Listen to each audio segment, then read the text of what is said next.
성탄절을 맞이하여 하나님의 그 놀라운 은총이 사모하는 모든 자들에게 만복이 함께 일시기로 축원합니다. 아멘. 저는 지난주에 참 놀라운 영상을 봤어요. 한 산부인과 모 여자 의사신데 31년 되신 의사예요. 그런데 요번에 이렇게 나온 거 접종하는 거를 분석을 했는데 깜짝 놀랐습니다. 그 임산부가 아기를 가졌는데 그 들어간 그 안 좋은 것들이 그 아기를 공격을 해가지고 결국은 아기가 심장이 멎어버렸어요. 제가 그걸 보고 깜짝 놀랐어요. 저는 산부인과 의사도 아니지만 이야 세상이 이렇구나. 그러면서 제가 그걸 가지고 고민을 했어요. 이 악한 세상이 왜 이렇게 됐는가. 그러다가 제가 말씀을 붙들게 됐어요. 그게 뭐냐, 예수 그리스도의 오심이 따라했습니다. 임마누엘 예수님. 임마누엘 예수님. 무슨 말씀이냐면요, 모세 때 기억나십니까? 모세 때 모세가 태어났을 때 남자아이는 다 나일강에 던져서 죽였어요. 예수님 오실 때는 어떻게 했습니까? 예수님 오실 때는 헤롯이라는 왕이 2살 아래로 다 죽였어요. 근데 지금 얼마나 악하냐, 이제 태어난 아기를 죽이는 것이 아니라 뱃속에 있는 아기까지. 여러분, 이런 시대에 우리 살고 있어요. 그래서 제가 한번 역사를 봤어요. 왜 성탄절이 기쁜 날인가. 한번 하겠습니다. 우리 옆에 인사합시다. 메리 크리스마스. 메리 크리스마스. 왜 성탄절이 기쁜 날인가를 보시기 바랍니다. 그래서 제가 한번 찾아봤어요. 자, 지금 여기 창세기 3장 15절 말씀은요, 하나님께서 흙으로 짓고 호를 불어서 생명이 된 인간 아담 하와를 창조하셨는데 하지 말라는 불순종을 교만해가지고 지는 바람에 그만 뭐예요? 그렇죠. 전적 타락된 거죠. 그런데 하나님은 그들을 버리지 아니하시고 창조의 섭리대로 창조의 구원의 역사를 갖고 계신 분이라 어떻게 하셨어요? 창세기 3장 11절에 보면 여자의 후손이 중에 메시아가 올 것을 약속하십니다. 메시아가 올 것을 약속하세요. 이렇게 약속하신 메시아가 노아의 족보에 보면은 노아는 당대의 의인이었더라. 하나님이 노아를 은혜를 입혔어요. 이 노아의 족보로 올라가면 에녹이라는 사람이 나옵니다. 그가 65세에 하나님을 만나서 하나님의 부르심을 받고, 그렇죠, 300년 동안 하나님과 동행했던 그 자손 중에 960 살았던 무누셀라, 그 무누셀라 자손 중에 노아가 나옵니다. 그리고 노아가 어떻게 해요? 물르다가 심판할 때 사람 만들었어요. 노아 가족 8식구만 구원받았어요. 그리고 나서 홍수가 다 마치고 물이 다 끝난 다음에 노아의 자손 중에 셈이라는 아들이 있어요. 그 셈의 족보를 통하여 누가 오느냐? 그렇죠, 아브라함의 증조요, 데라가. 그 다음에 그 데라의 후손이 바로 아브라함입니다. 역대상에 보면 아브라함의 족보가 자세히 나와 있습니다. 지금 보시다시피 메시아가 온다고 약속했는데 오늘 성탄절까지 한번 보시라 이거예요. 얼마나 우리가 왜 메리 크리스마스를. 그리고 요 아브라함의 족보 당에서 그 다음에 그 아브라함이 하나님부터 뭐예요? 인정받는 믿음을 가져. 그게 창세기 22장. 모리아산에서 100년 만에 얻은 아들을 바쳐라. 그러니까 아브라함이 바쳐요. 그 믿음을 보시고 하나님 축복하십니다. 온 세상에 모래알처럼 하늘의 별처럼 너의 자손을 충만하게 주겠다. 아브라함이 의인이라 인정을 받는 거예요. 그 아브라함의 의인을 받는데 창세기 22장에서 보고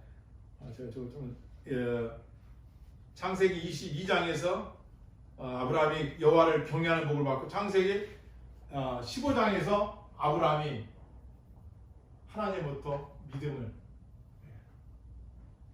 의인으로 인정을 받죠. 그리고 여기 아비멜렉 왕, 여기 20장인데 뭐냐면요, 아비멜렉 왕이 있었는데 아브라함이 그 도시에 가가지고 지 안에 부인이 살았는데 왕이 신하들이 와서 그 누구냐, 내 아내입니다 해야 되는데 우리 누님입니다. 그러니까 신하들이 왕이야 엄청난 미인이 있습니다. 데리고 오느라 부인이냐, 아닙니다, 누이라고 합니다. 그리고 왕궁으로 데려갔어요. 아브라함이 뭐함으로? 네, 자기 부인하고 얘기하는 거 누이라고 한 거예요. 그래서 이 아비멜렉이 이 당시에 왕이 그냥 마음입니다고 여자랑 통칭할 수 있는 게 아니라 그렇죠. 이게 간첩인지 누군지 어떻게 알아. 그래서 한 보름이나 한 달이나 뭐 1년이나 준비하며 기다려야 된답니다. 그날 밤이었습니다. 하나님이 아비멜렉에 나타납니다. 아비멜렉아, 너 그 여자가 누군지 아냐? 남편이 있는 여자다. 제가 손 하나 안 낸 거 아시지 않습니까? 그래서 내가 막는 거다. 죄 잊지 말라고 보내라. 그렇지 않으면 너와 너의 나라가 죽게 될 것이다. 그래서 이 아비멜렉이 그 다음날 소와 양과 금은 보화를 해줘서 이 사라를 아브라함에게 줍니다. 너는 왜 네 아내를 네 누이라 했느냐? 실은 저희 집안의 누이가 맞습니다. 그러나 제가 죽을까봐 누이라고 했습니다. 내가 너 때문에 범죄할 뻔하지 않았냐? 그래서 사라가 아비멜렉 왕에게 더럽히지 않고 사라가 아브라함 같이 그 도시에 나옵니다. 왜 그러냐? 왜 이렇게 이게 중요합니까? 오실 메시아가 바로 아브라함 믿음, 그 아브라함 믿음에서 이때 얼마나 위기였습니까? 만약에 더럽혔을 거예요. 이 왕을 통해서 하나님께서 그걸 꿈속에서 현명하여 아비멜렉 죄를 짓지 못하도록 막아주셨어요. 그리고 창세기 25장에 가면 어떤 장면이 나오면요, 100년에 얻은 이삭이 아들을 낳았는데 쌍둥이를 낳았어요. 에서와 야곱, 야곱과 에서. 에서가 먼저 나왔어요. 그리고 야곱이 그 발꿈치 잡고 나왔어요. 시간제로 따져도 에서가 형이에요. 여러분, 이 장자의 축복이 얼마나 큰지 아십니까? 세 가지의 축복을 받습니다. 하나는 왕권이 있어요. 왕권. 두 번째는 제사장권이 있습니다. 장자에게. 세 번째, 그 기업의 재산의 2배를 갈 수가 있어요. 장자는. 이 세 가지의 권리를 받습니다. 나중에 이 권리를 누가 갖습니까? 요셉은 무성한 가지가 담을 넘더라. 무슨 말이에요? 이방인에게도 하나님의 구원의 복음이 증거될 걸 미리 알려줘가지고 애굽에서 그쪽에 거기서 부인을 얻고 거기서 아들 둘을 낳죠. 그죠? 이방인이요, 선민이 아닙니다. 그것은 한쪽은 선민을 통하여 구원을 시키지만 한쪽은 이방인도 구원시킨다는 하나님의 구원의 점진적 역사를 보여주는 거죠. 그래서 요셉은 두 가지 담을 넘더란 말이야. 가지가 무성하여 이방인에게, 우리 땅에서도 축복이지만 이방인까지 구원시키는 하나님의 은혜이죠. 올라가면 욥, 족장시대 욥, 하나는 선민 중에 아브라함, 이걸 통해서 하나님의 구원의 역사를 일으키시는 것이죠. 그리고 제사장권은 그 12명의 야곱의 아들들이 있는데 레위 지파, 거기서 제사장을 받죠. 또 르우벤, 첫아들, 왕권이 그쪽에서 나오죠. 그래서 왕quyền, 장자권은 세 가지예요. 왕권과 제사장권과 기업 이율권, 2배의 기업을 갖는 축복입니다. 이걸 예수가 장남이 돼가지고 배고프다고 팥죽 쓰는 야곱한테, 야곱이 형 그걸 노리는 거, 야곱은 어떻게 뺏으려고 팥죽 한 가지를 팔아버렸어. 그래서 예수를 뭐라고 합니까? 참 어리석은 자다. 하나님의 백성으로 인정해주고 하나님 백성을 구원시켜서 그게 얼마나 감동이고 감사해요, 하나님을. 그런데 그걸 모르고 장자권을 우습게, 오늘날 직분을 우습게 하는 사람과 마찬가지. 뭐가 다르겠어? 얼마나 큰 성불한 직분인데. 여기서 참 에서를 통하여 메시아가 올 수 있는 놀라운 은총과 축복이 누가를 통하여? 그렇죠, 야곱을 통하여 그 복이 온 거예요. 나중에 이 에서는 이방인과 결혼합니다. 여자를 얻는데, 그렇게 부모가 이방인과, 오늘날 믿지 않는 자와 결혼하지 말아라 했는데, 믿지 않는 자를 데려보니 부모의 근심 덩어리, 하나님 말씀대로 지키지도 않고 하나님 뜻대로 살지도 않으니 부모가 얼마나 근심과, 성경에 보면 근심했더라. 나중에는요, 성경을 보면 에서가 누굴 찾아가요? 이스마엘의 후손 중에 여자를 취합니다. 부인을 삼아요. 행해나 복을 받을까. 그래서 에서는 망령린자다 그래요. 하나님께서는 이 어려운 거기서 야곱을 통하여 그 복을 흘러갑니다. 근데 그 야곱의 아들 중에 12명의 아들이 있고 1명의 디나라는 딸이 있었는데 유다라는 사람이 있어요. 아, 이분이 참 대단 좋은 사람이요. 형제들이 요셉을 아버지가 이렇게 차별하듯이 너무 망하 보이고 편애적인 사랑을 하는 걸 보면서 뭐라고 합니까? 형들이 찾아온 그 요셉을 뭐라고 해요? 야, 죽이자. 그래서 구덩이에 던져 죽입니다. 근데 구덩이에 마침 물이 없었어요. 살아있어요, 지금 요셉이. 근데 형들이 어떻게 합니까? 죽이려고 하는 거예요. 근데 거기에 애굽의 장사들이 지나갑니다. 그때 유다가 이 말을 딱 합니다. 유다가 우리 동생이여 우리 가족이다. 죽이는 것보다 살리자. 그래서 요셉이 애굽으로 팔려갑니다. 노예로. 그때 나선 사람이 유다입니다. 여러분, 인생을 살면서 살리는 사람이 되어야 돼요. 유다의 그 말 한마디가 나중에 아버지 야곱으로부터 창세기 40장에서 복을 받을 때 너의 후손 중에서 홀이 나올 거야. 홀. 다시 말하면 메시아가 온다는 거예요. 야, 놀라운 축복이죠. 유다의 그 말, 복을 받았어요. 나중에요, 요셉이 애굽에 끌려갔는데요, 노예 살다가 총리가 됐어요. 그런데 이 요셉은 자기 형들이 옛날 그대로인지 변했는지를 봐야 된다는 테스트를 합니다. 그때 유다가 나섭니다. 베냐민을 안 입고 가면 우리 아버지가 죽습니다. 유다는요, 자기가 노예로 있을 테니까 동생을 보내는 거예요. 이 후손에서 메시아 예수 그리스도가 오십니다. 창세기 30장 보면은 49장 바로 그 유다의 축복을 하나님 주십니다. 복을 주십니다. 유다의 후손에서 시간이 없어도 여기도요 아주 진지무구한 얘기 있습니다. 나중에 유다가 다말이라는 자식이 죽어가지고 다말이라는 그 며느리하고 관계를 갖고 그 베레스와 또 아들을 낳습니다. 거기서 또 메시아가 이어지는 거예요. 끊기지 않고. 그리고 나서 출애굽기, 저번에 말씀드렸죠? 출애굽기 첫 장을 읽으면 그의 자녀들, 후손들이 쭉 나옵니다. 그래서 출애굽기는 그리고, 인생은 그리고예요. 어느 누구도 그리고와 연관되어 없는 인생은 없어요. 그리고예요. 하나님이 창조하시고 그리고 인간이 있는 거예요. 그리고 우리의 신앙의 선배들이 있고 그리고 우리가 있는 거예요. 우리의 신앙생활을 잘함으로 인하여 우리의 믿음의 후손들이 또 그리고 있는 거예요. 출애굽 말씀은 거기서 모세가 태어나는데 어떻게 합니까? 제가 서두에 말씀드렸죠. 두 사람을 타죠. 왜? 히브리 민족이 막 급속도로 불어나니까 생육하고 번성하니까 이 바로 왕이 뭐라고 합니까? 죽여라는 두 살 아래로, 두 살 아래 아이들을 뭐예요? 사나이는 다 나일강에 버려서 빠뜨려 죽였어. 그런데 하나님께서 뭐요? 레이디파의 남자가 레이디파 여자를 결혼합니다. 여기 성경에 기록된 출애굽기 1장.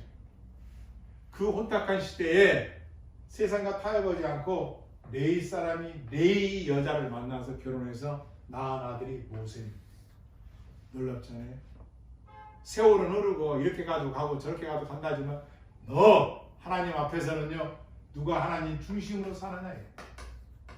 이거 중요한 겁니다. 거룩한 레이디파는 제사장 입하잖아요.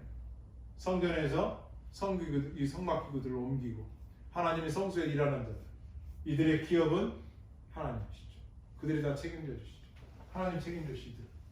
그리고 났는데 이제 여호수아서 6장에 가면요 모세가 이렇게 출생을 합니다. 그래서 모세를 하나님 쓰십니다. 그래서 출애굽 시킵니다. 그리고 여호수아서에 가서는 어떻게 합니까?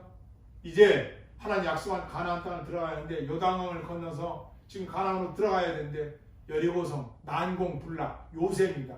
무너져 본 적이 없는 거예요. 성이 이 두 겹으로 되어 있어요. 그런데 정탐꾼 2명을 보냈는데 가서 딱 도착하니까 기생이라는 여자, 라합이라는 기생이에요. 기생. 이 여자가 그러는 거예요. 상천하지 하늘과 땅새 너희 하나님 같은 그런 위대한 분은 없다. 우리의 간담이 녹는다. 홍해를 가르시고 너희를 인도하신 하나님 나는 믿는다. 이 놀라운 고백을요 라합이 합니다. 나중에요 다윗의 아버지 이세 아버지 보아스의 그 위에요 할머니 라합이 누구와 결혼해요? 살몬. 그래서 성경학자들은 살몬을 정탐꾼 2명 중에 1명 했다고 보는 거예요. 그 라합의 믿음을 보고 정탐꾼 됐던 살몬이, 이게 또 살몬도 이 아론 지파에 연관돼 있어요. 이 사람이 또 결혼해서 보아스 알죠? 롯이 이방에서 돌아와가지고 모함여인입니다. 롯도 성경에 기록돼 있어요. 이방인 여자인데 총회도 못 들어간 여자인데 하나님이 그 어머니를 잘 모시고 믿음이 좋은 걸 보면서 보아스가 결혼해서 낳죠. 그 족보가 다윗의 족보입니다. 2세. 놀랍잖아요.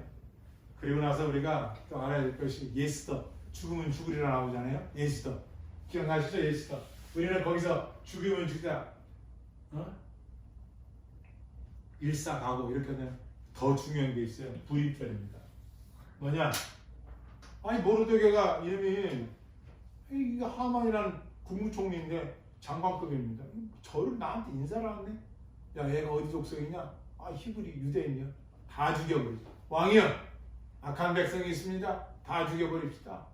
그래가지고 왕을 설득해가지고 유대인들을 몰살시키려고 온 지방에 변개할 수 없는 도장을 찍어놨기 때문에 변치 못해요. 변하지 않으니까 하나 그 왕의 어명이 바꿀 수가 없어요. 다 죽이라는 거예요. 죽이는 사람에 상을 준다는 거예요. 그러니까 유대인들은 지금 다 죽을 판이에요. 예수는 지금 3일 금식하고 함께 나아가고 나머지 어떻게 합니까? 하나님 역사 일어납니다. 나중에는요, 예수가 죽으면 죽는 왕 앞에 나가서 여차 딱 하니까 왕이 이 민족을 살려란 말이에요. 그래가지고 이 유다 민족을 죽이려고 했던 이방인들 있잖아요. 이제는 거꾸로 돼서 역전이 됐어요. 이게. 그래가지고 유다 민족한테 죽지 않으려고 그들이 어디로 들어옵니까? 할례라고 유다 백성으로 들어옵니다. 그걸 기억하는 것이 불임절입니다. 유다 민족이 멸망할 뻔했어요. 멸망은 누가 못해요? 메시아가 못하잖아요. 이 시대에 그래서 유명한 거예요. 시대가. 이 불임절이 그렇게 해서 대단한 겁니다. 지금도 유대 백성은 이걸 지킨다잖아요. 그렇게 해서 나중에 중간기가 400년입니다. 말라기 선지자 이후에 400년. 이 선지자도 없이요, 예견자도 없고 선견자도 없고 이상과 몽조도 보이지 않고 현몽하지 않은 400년의 암흑기가 이 세상 가운데 있습니다. 구약과 신약 사이에 캄캄합니다. 그러다가 마태복음 왕으로 오신 예수 그리스도, 그렇게 오신다는 그 성경에 약속한 메시아 왕으로 유대인이, 그 마태복음 유대인을 향하여 쓴 거예요. 그래서 왕으로 오신다는 그 누구예요? 어린 예 아기 예수 그리스도 오시잖아요. 그렇죠? 400년 후에 예수님 탄생이 마태복음하고 누가복음에 나오지 않습니까? 여러분, 이게 지금 몇 년이냐 아십니까? 여기가 주전 한 4,000년. 이게 모세 주장이 1446년. 생각해 보시죠. 4,000년 지난 시점에서 하나님의 약속대로 한 메시아의 약속이 탄생한 것이 오늘 성탄. 그러니까 우리가 매일 크리스마스의 의미를 알아야 돼요. 제가 하나님 은혜를 받아서 이 말씀을, 성경을 찾아가면서 이걸 쫙 추적하면서 너무 은혜를 받았어요. 이야, 이런 역사 속에서 오신 예수 그리스도, 인간들이 그렇게 끌어나가고 그렇게 죽여서라도 오직 메시아를 오지 못하도록 하려고 방해했는데 악한 사탄이, 하나님이 그거를 이루신 거예요. 이게 하나님의 죄인에 대한 사랑이에요. 여러분 생각해 보십시오.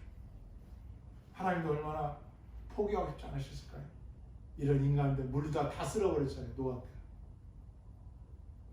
끝까지 구원의 역사를, 하나님의 약속에 신실한 그분이 구원의 전인전 역사를 통하여 그걸 이루신 거예요. 그래서 누구든지 예수 그리스도를 믿으면 구원을 받는 줄을 믿습니다. 아멘. 그러니까 기쁜 날인 거예요. 이 날에. 옆에 인사하겠습니다. 메리 크리스마스. 메리 크리스마스. 이것을 하나님의 섭리라고 합니다. 섭리. 하나님의 창조전의 구원의 계획을 갖고 계시고 그 구원을 이루시기 위해 하나님이 작정하시고 하나님이 행동하시고 하나님이 간섭하시는 사건이에요. 또 한 가지는 이 성탄의 기쁨, 이 카라라는 기쁨은 우리가 이 세상 살면서 신앙생활에 흔들리고 어렵고 시험 들 때도 있죠. 기뻐하라는 이유가 이거예요. 봐라, 역사를 봐라, 구속사를 보아라, 하나님의 언약에 신실하신 이 내용을 봐라 말이에요. 너 지금 그거 좀 맨날 며칠 몇십 년 힘들다고 하나님을 바라요. 오래 참으시고 인내하시고 그 죄인을 구원하시기 위하여 참고 인내하신 그분이 드디어 메시아를 이 땅에 보내십니다. 천사들이 나타납니다. 목동들 앞에 천사들이 발언합니다. 지극히 하늘에서는 지극히 높은 곳 하나님께 영광이요 땅에서는 평화로다.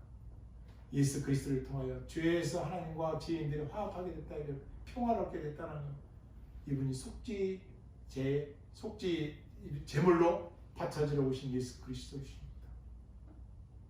그래서 이 날이 기쁜 날인 거예요. 가장 큰 기쁨의 날이 바로 성탄절인 것입니다.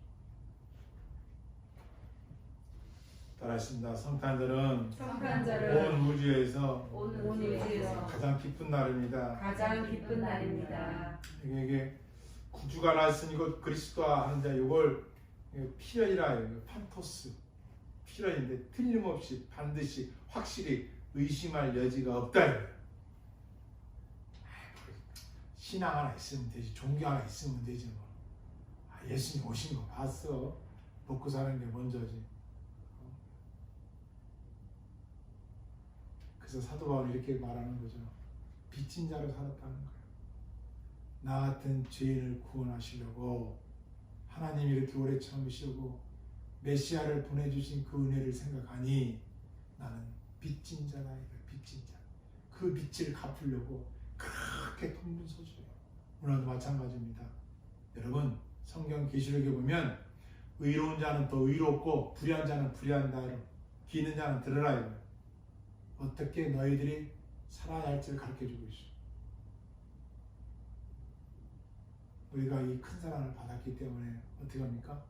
로마 시대는요 순교도 기꺼이 바쳤습니다. 우리나라의 복음적 업문도 마찬가지, 오늘날도 마찬가지, 선교사님도 마찬가지, 주예정들도 성도들도 마찬가지. 이 사랑을 받았으니 이제 뭐예요? 여러분 누가 효자고 효녀입니까? 부모의 마음을 아는 자가 효자예요. 뭐 돈도 주는 것도 효자지만, 부모한테 잘하는 것도 효자지만, 부모의 마음을 안 아프게 하는 사람, 부모의 마음을 어떻게 하면 그래서 충성봉사하는 게 그거예요. 그렇게 해서 오신 분이 예수 그리스도예요. 우리가 또 이 성탄절에 기억할 것이 있습니다. 한번 따라하겠습니다. 예수님은 반드시 오십니다. 반드시 오십니다. 제 이름을 약속하시는데 오신다. 제 이름을 약속하시는데 다시 오신다. 오시는데 어떻게 하라겠어요?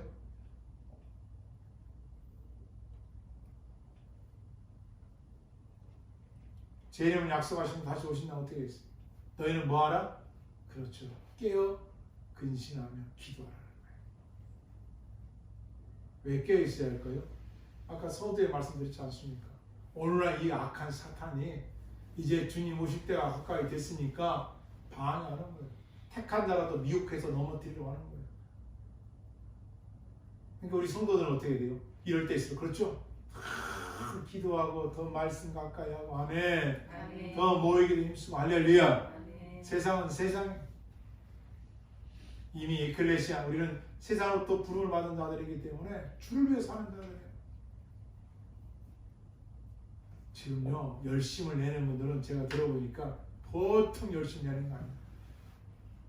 어느 정도냐면요, 목사님 전화 온답니다. 우리 예배 좀 같이 드립시다.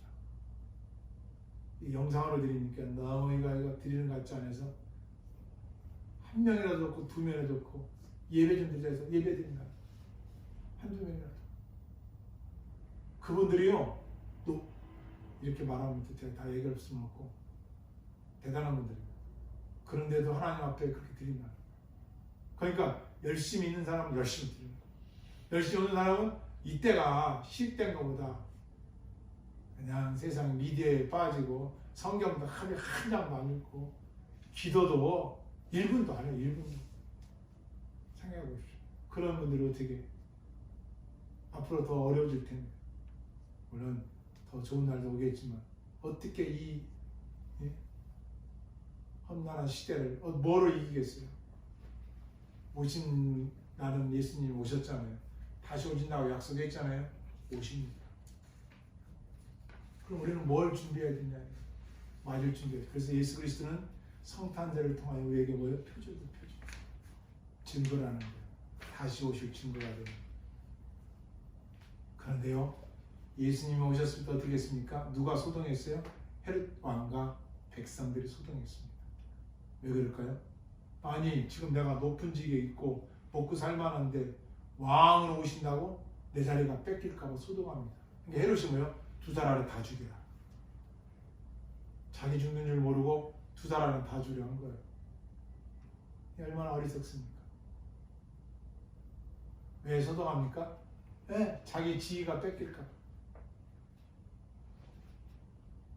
생각해 보십시오. 그래서 신앙은 뭐예요? 주님만을 섬기는 거예요. 할렐루야. 그 중심이 흐트러지지 말아야 돼요. 그렇지 않으면 지금 성도 중에서도 왜 오신다는 거야. 지금 내가 잘 먹고 아주 그냥 제가 재밌게 좀 살고 있는데 가까워서 죄도 짓고 내가 하고 싶은 것도 하고 난 자유로운 영혼이 되고 싶어. 멸망을 쫓아가. 그래서 좁은 길로 가라고 예수님 말씀하시고 좁은 길로 가라. 왜 그러셨을까요? 갈수록 미혹이 그렇죠. 그래서 그걸 이기기 위해서는 뭐예요? 구별된 삶을 살아라고 약속하신 거예요. 한번 따라하겠습니다. 우리 주 나사렛 예수 그리스도. 그게 다 들어있어요. 우리 주님이야. 누구 주냐? 내 주님이라는 거예요. 나의 로드, 마이 로드. 나의 주인이에요. 내가 믿는 하나님이 그분이에요. 어디냐? 나사렛. 여러분, 나사렛은 3가지 의미를 갖고 있어요. 뭐예요? 나사렛은 그냥 촌동네 시골만 말하는 나사렛 촌동네. 나사렛과 예루살렘 한 10km 정도 된답니다. 촌동네입니다. 베들레헴, 떡집. 이 나사렛 촌입니다. 그래서 예수님은 낮은 자, 연약한 자, 병든 자, 아픈 자, 버림받은 자, 외로운 자들 다 그들과의 다 상통하시고, 또 예수님의 이름은 예수와 여호수아 구원자, 중류층와도 다 같이 이 이름이 통해요. 그 다음에 예수님은 뭐예요? 왕이요, 제사장이, 선지자요, 높은 자들까지 다 흠모하고 다 사랑하고 다 섬기하고 다 경외할 대상이 예수 그리스도. 그래서 우리 주 예수 나사렛 예수 그리스도가 제가 적은 거예요. 하나님께서는 이 구원의 계시를 이루시고자 그 많은 걸 참으시고 간섭하시고 작정하시고 섭리하셔서 예수님을 이 땅에 보내신 거예요. 그래서 이날이 가장 기쁜 날이에요. 이걸 지금 모르고 살아가는 저들 향하여 여러분과 내가 영혼에 대한 사랑이 없다면 메말라 있는 거예요. 생각해 보십시오. 이렇게 나를 구원시키고자 이 많은 역사를 이루셨는데 우리는 과연 이 사랑을 받은 자로서 어떻게 선택하는 살아갈까요? 이제 다시 오신답니다. 다시 온다는 예수님이 오실 때 뭐 하신다는 거예요? 결산하겠다고 했습니다. 결산, 5달란트, 2달란트, 1달란트 결산하듯이 결산하겠다. 사랑하는 성도 여러분, 올해도 어김없이 성탄절을 이 땅에 허락하여 주셨어요. 제가 보니까 풍족했던 시대보다 힘들고 어려울 때 성탄절이 더 의미 있게 와닿는 것 같지 않습니까? 더 따뜻하게 느끼지 않습니까? 이럴 때일수록 더 어렵고 힘든 자를 돌아보시고 무엇보다도 여러분 적어도 주님 말씀합니다. 날마다 힘들어도 1시간은 하나님 앞에 내어놓고 그 시간은 기도하는 시간. 아멘. 그 시간은 말씀 있는 시간. 아멘. 그 시간은 자기 영혼의 때를 위하여 기도하는 시간이 되게 하시고 그 시간만큼은 주를 위하여 간절히 기도하는 시간이 되길 주님으로 축원합니다. 따라하겠습니다. 지극히 높은 곳에서는 하나님께 영광이요, 땅에서는 하나님이 기뻐하시는 사람들 중에 평화로다. 아멘. 기도하시겠습니다.